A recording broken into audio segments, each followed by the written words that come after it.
रूस की राजधानी मॉस्को में कुछ ऐसा घटा है जिसने पूरे एशिया की सुरक्षा का नक्शा ही बदल कर रख दिया है। भारत के राष्ट्रीय सुरक्षा सलाहकार एनएसए यानी सुपर स्पाई अजित डोभाल जैसे ही एक विशेष दौरे पर रूस की धरती पर लैंड करते हैं, उसके ठीक बाद रूस के राष्ट्रपति व्लादिमीर पुतिन और अफगानिस्तान की तालिबान सरकार के बीच एक ऐसी डिफेंस डील साइन हो जाती है जिसकी कल्पना किसी ने भी नहीं की थी।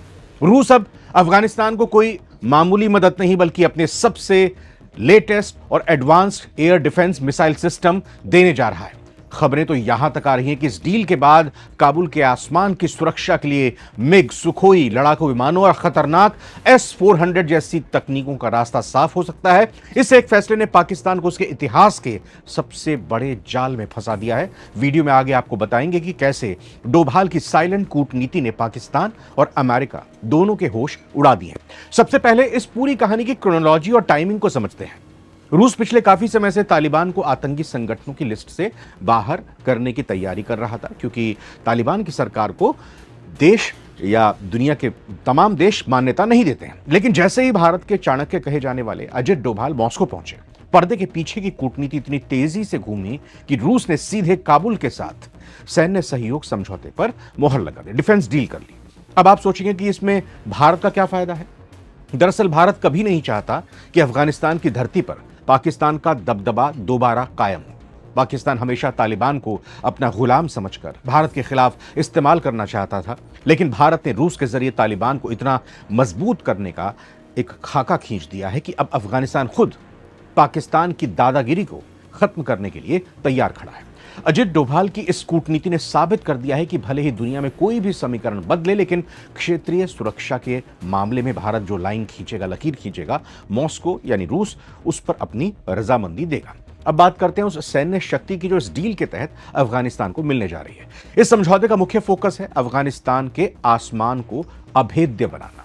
अब तक अफगानिस्तान के पास कोई अपनी मजबूत एयर डिफेंस सिस्टम या फाइटर जेट्स नहीं थे, और इसी का फायदा उठाकर पिछले दिनों आपने देखा कि पाकिस्तान लगातार अफगानिस्तान पर हमले कर रहा था। उनके पास केवल अमेरिकी सेना के छोड़े हुए कुछ पुराने हेलीकॉप्टर्स थे, लेकिन अब रूस इस कमी को पूरा करने जा रहा है। रूस तालिबान को ऐसे रडार्स और एंटी एयरक्राफ्ट मिसाइल सिस्टम दे रहा है जो किसी भी विदेशी ड्रोन या लड़ाकू विमान को सीमा में घुसते ही मार गिराएंगे।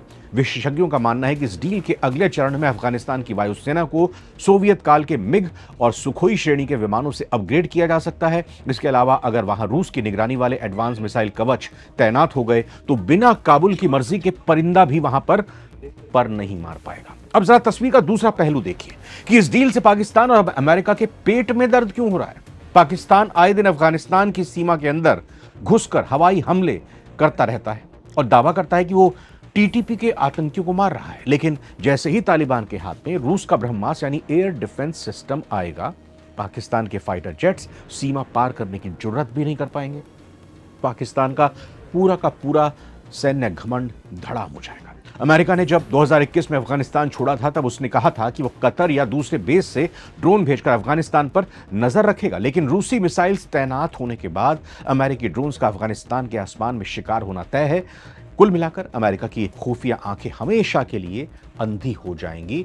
मामला एकदम साफ है। अजित डोभाल की साइलेंट कूटनीति ने एक तीर से कई शिकार कर दिए हैं। भारत ने बिना खुद को सीधे विवाद में डाले सामने लाए रूस के जरिए अपने सबसे बड़े सिरदर्द यानी पाकिस्तान को अफगानिस्तान की सीमा पर परमानेंट उलझा दिया है। अब पाकिस्तान कश्मीर में दखल देने से पहले 100 बार सोचेगा, क्योंकि उसके खुद के पश्चिमी बॉर्डर पर रूस और तालिबान का घातक कॉम्बिनेशन तैयार हो चुका है। वीडियो में इतना ही।